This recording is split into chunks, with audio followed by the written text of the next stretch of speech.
Hello mga guys. Ani yung tabi ako digdio sa itong itong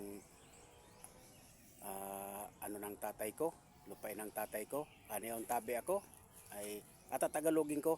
Nandito ako sa sa lupay ng tatay ko. Ito nagba-vlog ako. May itatanong ako sa inyo, ano yan? Tatanong ako sa inyo mga kababayan, kung saan man sulok ng mundo. Bakit? Daming vlogger dyan. Ba't pinipili ako vlogger? Pag pinipili yung gwapo at maganda, may kasabihan nga na pag nakasabit, pag pogi ang nakasabit, mayroon na naghihinabit, mayroong kumukuha. Pag pangit ang nakasabit, walang maghihinabit, walang kukuha. Pag pangit ang isang tao, walang maghihinabit. Kasi ang pangit naman, pinagkakahiya yung pangit. Pag yung mga vlogger, inaano nila, pinapalo nila, linalike, comment. Ako, matagal na akong vlogger, wala, konti lang ang followers ko. Isa pa, mahina ako mag-follow kasi mahina ako mag-computer. Mahina ako sa cellphone. Natatakot ako na may ma-delete ako. Kaya lang, pinupusuan ko lang, like, hindi ako nagpapalo.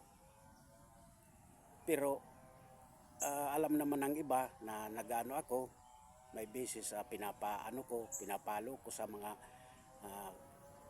yung pinapa-post ko, yung pamangkin ko. Kaya ito, aywan ko bakit yung na yan, yung mga foreigner, yung mga incheck, pag may nagba-vlog palabas, pinapanood nila, tinatapos pa nila. Pero yung yung pigpopost ko, wala, inaalis nila, tinataas nila. Ayaw tingnan yung yung pigpopost ko.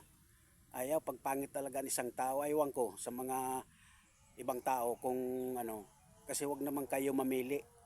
Pangit man pangit man sa paningin ninyo, pantay-pantay, walang mahirap, walang mayaman. Nabuhay kita, wala tayong suot na damit, nabuhay tayo mga pobre. Kaso lang, nagsisikap, nag-aaral yung mga tao. Kaya yan, may mayaman, may mahirap. Kaya daming nagbablog. Yung mga mayayaman nga nagbablog pa. Yung ang unang nakasweldo. Nakasweldo sa na yan, kay Mita sa YouTube, nakasweldo. Pero yung mga pobre, katulad kong pobre, nagbablog ako, matagal na akong nagblog, 2 taon. Tutulong ako sa sarili kong pera, nagtutulong ako sa mga tao. Yan, binibigyan ko ng pera, bigas. Nagastos ako ng 600, 2,000. Nagastos ako ng sarili kong pera. Kaso wala akong pag may nagtatrabaho, may pera ako, ayan, tinutulong ko. Mas mabuti pa daw yung tumulong ka sa kahit pobre ka, tumulong ka sa mahirap din. Tumulong ka sa Masaya na ako na nakatulong ako sa sa taong bayan. Masaya ako. Dito na lang shout out pala sa inyo sa buong mundo. Hindi ko nababanggitin kung sino-sino, basta sa buong mundo. Shout out sa inyo para hindi maghaba yung post ko.